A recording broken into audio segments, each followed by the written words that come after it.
Как проходит реабилитация тех людей, граждан, молодых людей, которые возвращены? Студент третьего курса юридического факультета Руслан Аушев интересуется, насколько масштабная работа проводится адаптационной комиссией. Действительно, ребята, захотевшие вернуться к мирной жизни, могут это сделать в полной мере. Он считает, что большинство людей могут оступиться и совершить ошибку. Главнее всего ее осознать вовремя и сделать шаг назад. Наша молодежь, она должна идти по правильному пути и не сбиваться с этой колеи, И без единства, без грамотности, без грамотности у нас ничего не получится. Адаптационная комиссия помогает молодым людям не только вернуться к своей семье и избавиться от преследований со стороны вербовщиков, но и восстановиться на учебе и устроиться на работу. Сложнее всего вернуть тех, кто уже перешагнул границу Сирии, ведь их лишают документов, а выехать из страны без них практически невозможно.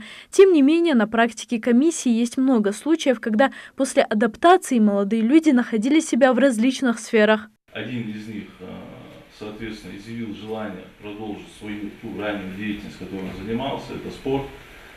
Ему открыли отдельно, он предоставил площадку в физкультурно-оздоровительном комплексе, и он активно занимается, в том числе духовно-нравственным воспитанием молодежи, на своем личном примере. Это не единственный вопрос, который интересует студентов, ведь возможность побеседовать напрямую с представителями власти, которые работают в этом направлении, выпадает не каждый день. К примеру, опять же таки, стану свидетелем какого-то разговора, где мне будет понятно, что тут что-то подозрительное, тут что-то попахивает, так скажем, экстремизмом и терроризмом.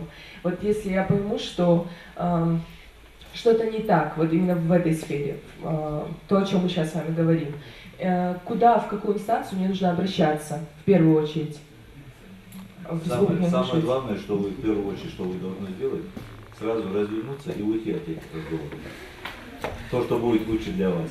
Наха зулум ли бахыш, наха тиша бог ли бахыш, наха хашдар ли бахыш, хашдар схуддаль хош халычы, сцехали кехрами малалурсы весит. Вот если вы видите, что там готовится какое-то преступление, подготовка к преступлению, да, и вы об этом не скажете, в уголовном кодексе есть то же самое, открывать недонесение о совершении готовящегося преступления.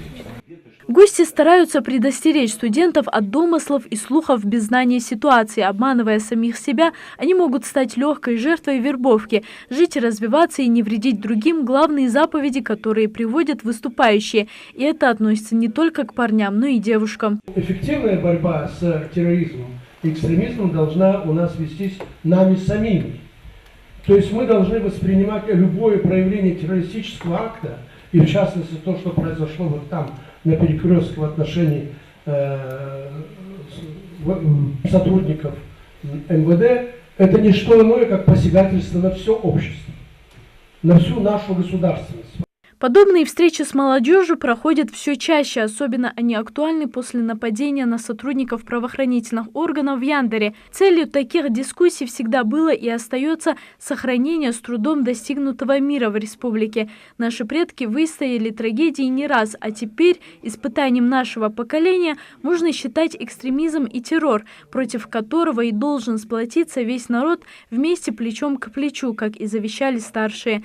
Залина Могушкова, Хаваш Гойгов, Новости 24.